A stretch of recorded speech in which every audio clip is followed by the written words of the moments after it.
नमस्कार मित्रांनो, आज आपण रायमुनी किंवा घाणेरी असे आपण याला म्हणतो, अशा या आयुर्वेदिक वनस्पतीची माहिती पाहणार आहोत.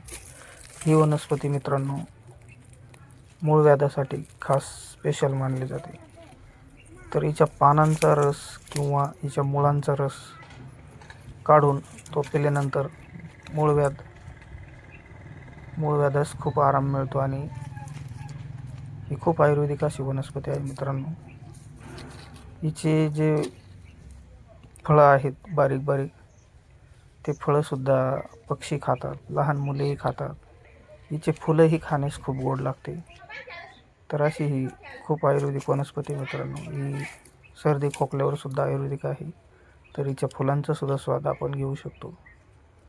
तर अशी ही रायमुनी वनस्पती आपण आज पाहिलेली आहे. खूप छान अशी ही वनस्पती, दिसायलाही सुंदर आहे, खूप छान आहे.